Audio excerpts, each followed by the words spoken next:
हाथ उठाओ। अरे उठाओ तो, सभी गए होंगे, हम भी गए, उठा लिया, कर लो।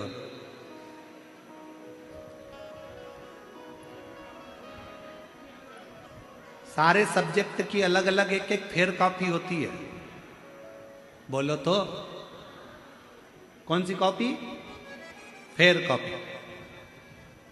हिंदी की, अंग्रेजी की, गणित की, साइंस की, सबकी फेयर कॉपी एक अलग होती है, सबकी अलग अलग होती है। और एक कॉपी बिचारी होती है जिसमें सारे सब्जेक्ट को लिखा जाता है, उसको कहते हैं रफ कॉपी। बोलो सही है कि गलत? अरे बोलो तो जम के। रफ, टीचर ने कुछ लिखाया बोर्ड पे, वो लिख लिया, फिर किसी ने लिखाया, वो लिख लिया। अंग्रेजी का आया, साइंस वाला आया, मैथ वाला आया, फिर ये आया संस्कृत वाला, फिर ये हिंदी वाला, सब रफ में उतार लिया। फिर बाद में से रफ से अपन ने उसको फेयर कॉपी में उतार दिया और एक कॉपी अलग फेयर बना दी। घर में भी फेयर कॉपियाँ तो जितने घर के बेटे हैं, बहुएं हैं, ये सारी फेयर कॉपी हैं। और घर के जो बुजुर्ग हैं ये रफ कॉपी हैं, बहुत कुछ लिख लेते हैं और आपको अच्छा बना देते। घर का बुजुर्ग रफ कॉपी की तरह है।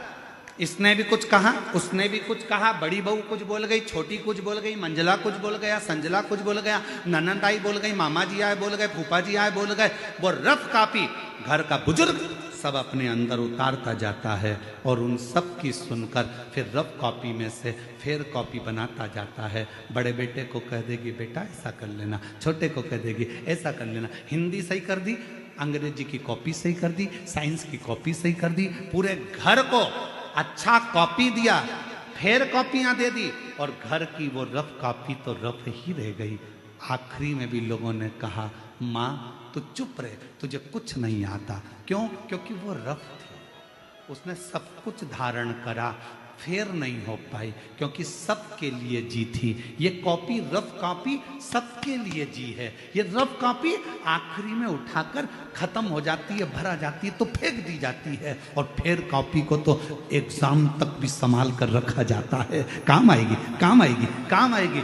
माँ बाप वो रफ कॉपी हैं जिन्होंने आप जैसे बच्चों को फेयर कॉपी बना दिया और आपको अच्छे बैग में सजाकर एग्जाम तक पहुंचा दिया, वो माता पिता।